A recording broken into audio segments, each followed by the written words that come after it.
मैं सतीश चंद्र सिंघल नवीन उच्च माध्यमिक विद्यालय की ऑनलाइन कक्षा में आपका हार्दिक अभिनंदन करता हूं। प्यारे बच्चों, आज हम पाठ 6 केंद्र सरकार के बोर्ड परीक्षा के जो महत्वपूर्ण क्वेश्चन हैं उनके बारे में अध्ययन करेंगे। ये पार्ट 6 नंबर का है। इसमें 6 नंबर के क्वेश्चन आते हैं, तो ऐसे ही क्वेश्चन 6 नंबर वाले जो क्वेश्चन हैं उनके बारे में मैं आज आपको बताऊंगा। सबसे पहले इस पार्ट में जो क्वेश्चन है वह है लोकसभा की रचना और संगठन के बारे में। लोकसभा क्या है, लोकसभा क्या है और इसका गठन कैसे होता है, इसके बारे में बता दूं। लोकसभा संसद का प्रथम या निम्न सदन कहा जाता है। इसे लोकप्रिय सदन भी कहते हैं क्योंकि इसमें सदस्य जनता के द्वारा प्रत्यक्ष रूप से निर्वाचित होते हैं। आज ये तो अपन ने लोकसभा क्या होती है उसके बारे में पढ़ा। इसको निम्न सदन कहते हैं संसद का। ये लोकप्रिय सदन है, जनप्रिय सदन है। ये तो हो गई लोकसभा क्या है। अब इसका गठन कैसे होता है, तो इसकी सदस्य संख्या के बारे में अपन पढ़ेंगे। सबसे पहले लोकसभा की सदस्य संख्या। लोकसभा की सदस्य संख्या, लोकसभा की सदस्य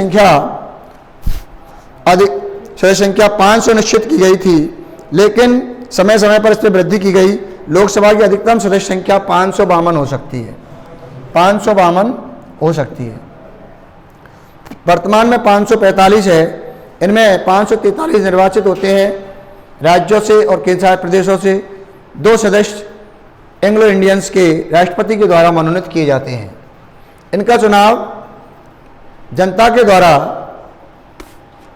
द्वारा वयस्क मताधिकार के आधार पर होता है, प्रत्यक्ष निर्वाचन विधि से होता है।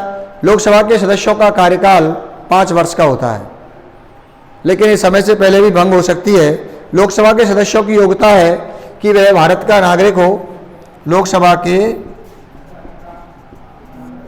के सदस्यों की योग्यता नंबर 1, वह भारत का नागरिक हो, उसकी आयु 35 वर्ष की हो, वह सरकारी सेवा में नहीं होना चाहिए, कौड़ी पागल दिवालिया नहीं होना चाहिए। इसके बाद इसका जो लोकसभा कार्यकाल होता है वो 5 वर्ष का होता है, लेकिन प्रधानमंत्री के परामर्श से राष्ट्रपति इसको समय से पहले भी भंग कर सकता है। लोकसभा का अधिवेशन राष्ट्रपति के द्वारा बुलाया जाता है। लोकसभा की 2 बैठकों में 6 माह से अधिक का अंतर नहीं होना चाहिए। लोकसभा के पदाधिकारियों के बारे में बता दूं। लोकसभा के सदस्य अपने सदस्यों में से एक अध्यक्ष और एक उपाध्यक्ष का चुनाव करते हैं, और लोकसभा के सदस्य उनको हटा भी सकते हैं। इसके बाद लोकसभा अध्यक्ष के कार्यों के बारे में अपन अगला क्वेश्चन पढ़ते हैं। लोकसभा अध्यक्ष का कार्य है लोकसभा की बैठक का संचालन करना, कार्यवाही की अध्यक्षता करना, प्रश्नकाल निर्धारित करना, और इसके अलावा कोई विधेयक धन विधेयक है या नहीं इसका निर्णय भी लोकसभा अध्यक्ष के द्वारा किया जाता है, तथा किसी विषय पर बराबर के मत आने पर वह अपने मत का उपयोग भी करता है। विभिन्न विषयों के संबंध में वाद विवाद का समय निर्धारित अध्यक्ष ही करता है। तो ये लोकसभा अध्यक्ष के कार्यों के बारे में मैंने बताया। अब मैं आपको राज्यसभा की रचना के बारे में बता दूं। राज्यसभा क्या है और इसका गठन कैसे होता है। राज्यसभा संसद का उच्च सदन है। इसे लोकसभा से कम शक्ति प्राप्त है। राज्यसभा की सदस्य संख्या अधिकतम 250 हो सकती है, परंतु वर्तमान में 245 है। वर्तमान में 245 है। इसके 12 सदस्य राष्ट्रपति के द्वारा मनोनीत किए जाते हैं, जो साहित्य, कला, विज्ञान आदि के विशेषज्ञ होने चाहिए, उनमें रुचि रखने वाले होने चाहिए। निर्वाचन पद्धति यह है कि 233 सदस्य तो विधानमंडल द्वारा निर्वाचित होते हैं और 12 सदस्य राष्ट्रपति के द्वारा मनोनीत किए जाते हैं। इसके सदस्यों की योग्यता है वह भारत का नागरिक हो, उसकी आयु 30 वर्ष या उससे अधिक होनी चाहिए, वह सरकारी सेवा में नहीं होना चाहिए और वह पागल या दिवालिया नहीं होना चाहिए। कार्यकाल, लोकसभा एक स्थायी सदन है। इसके सदस्यों का कार्यकाल 6 वर्ष का होता है। प्रति 2 वर्ष के बाद इसके 1/3 सदस्य हटते जाते हैं और उनके स्थान पर नए सदस्यों का चुनाव हो जाता है। तो इस प्रकार से इनके बारे में इसके पदाधिकारी, राज्यसभा का प्रधान सभापति उपराष्ट्रपति होता है, उसका कार्यकाल 5 वर्ष का होता है। राज्यसभा कि उपसभापति का कार्यकाल 6 वर्ष का होता है। राज्यसभा अपने में से उपसभापति का चुनाव करती है। अब मैं तुमको लोकसभा की शक्तियों के बारे में बता दूं। लोकसभा की शक्ति है नंबर 1, लोकसभा की शक्तियां। लोकसभा की शक्तियां नंबर 1, विधायी शक्ति, ये कानून निर्माण संबंधी है। कार्यपालिका संबंधी शक्ति,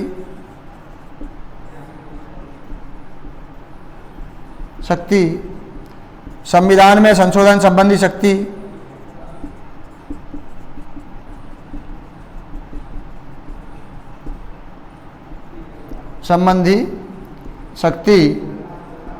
नंबर 4, निर्वाचन संबंधी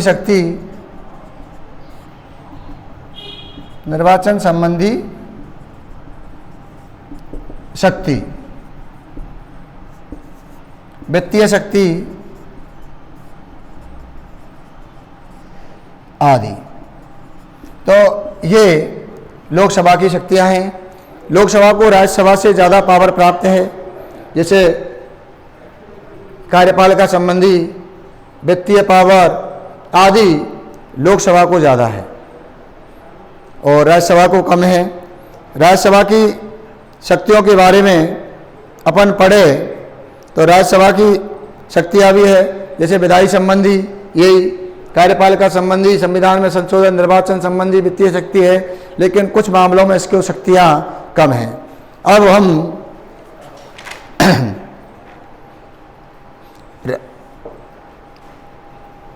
राज्यसभा, राष्ट्रपति के बारे में पढ़ते हैं। संविधान, राष्ट्रपति का चुनाव कैसे होता है, राष्ट्रपति की योग्यता क्या है।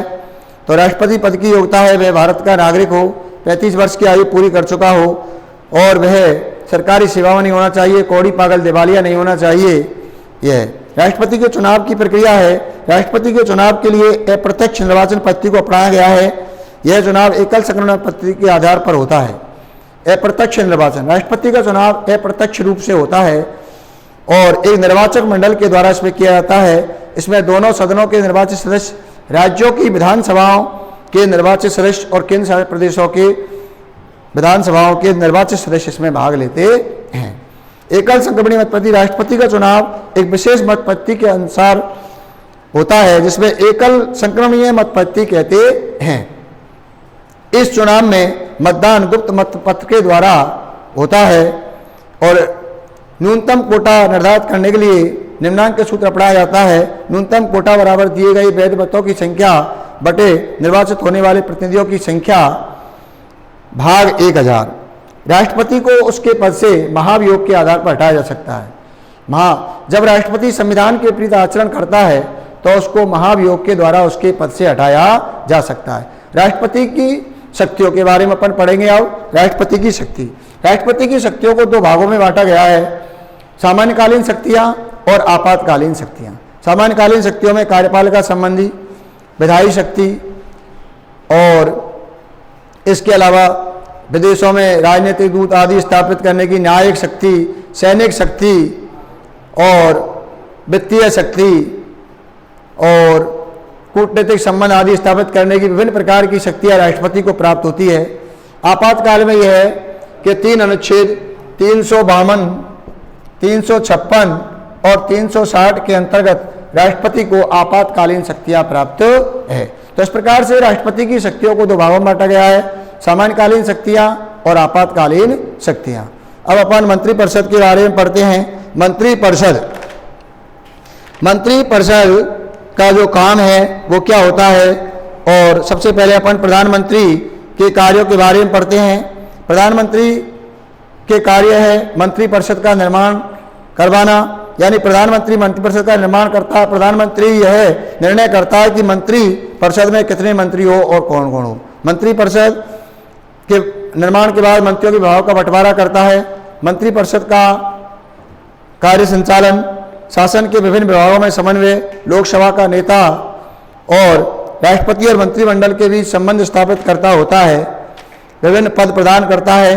मंत्रिमंडल का गठन में यह प्रधानमंत्री की नियुक्ति, प्रधानमंत्री द्वारा मंत्रियों का चयन, मंत्रियों के कार्यों का विभाजन मंत्रियों के लिए आवश्यक योग्यताएं, शपथ ग्रहण करना, मंत्रिपरिषद का कार्यकाल, मंत्रियों के वेतन और भत्ते और मंत्रियों की श्रेणियाँ, कैबिनेट मंत्री, राज्य मंत्री, उप मंत्री आदि। अब अपन उच्चतम न्यायालय के गठन के बारे में पढ़ते हैं। उच्चतम न्यायालय में है न्यायाधीशों की संख्या। हमारे देश का एक उच्चतम न्यायालय है जिसको अपन अंग्रेजी में सुप्रीम कोर्ट कहते हैं, वह दिल्ली में है। हमारे संविधान में इस बात का प्रावधान है कि हमारे देश में एक सुप्रीम कोर्ट होगा, यानी एक सर्वोच्च न्यायालय होगा जो दिल्ली में होगा, और उसमें न्यायाधीशों की संख्या, न्यायाधीशों की योग्यताएं क्या है, उनकी और उनके लिए क्या क्या योग्यताएं होनी चाहिए तथा उनकी नियुक्ति कैसे होती है और उनके लिए क्या क्या उन्मुक्तियाँ रखी गई है, उनको वेतन भत्ते क्या मिलते हैं। इस प्रकार से सर्वोच्च न्यायालय का गठन होता है। और सर्वोच्च न्यायालय के क्षेत्राधिकार जिनमें है अपीलीय क्षेत्राधिकार। अपीलीय क्षेत्राधिकार कहते हैं कि जैसे कि अपील सुनना, नीचे की अदालतों की अपील सुनना, इनके बारे में है। संवैधानिक क्षेत्राधिकार है। इसके अलावा उच्चतम न्यायालय दीवानी मामलों की, फौजदारी मामलों की ये अपीलीय क्षेत्राधिकार इनको प्राप्त है, तथा विशिष्ट मामलों में भी सर्वोच्च न्यायालय का हस्तक्षेप आवश्यक हो जाता है। तो ऐसे मामलों में भी सर्वोच्च न्यायालय अपना हस्तक्षेप करता है। न्यायिक पुनरावलोकन आदि है। अभिलेख न्यायालय, यानी सर्वोच्च न्यायालय अपने जो फैसले होता है उनका अभिलेख रिकॉर्ड भी रखता है और वह उनकी जो नकल है वो अपने से अधीनस्थ न्यायालयों को भेजता है। आज मैंने आपको केंद्र सरकार के बारे में जो पार्ट है 6 उसके बारे में बताया। बोर्ड आधारित महत्वपूर्ण 6 नंबर के जो क्वेश्चन हैं उनके बारे में आपको बताया। धन्यवाद।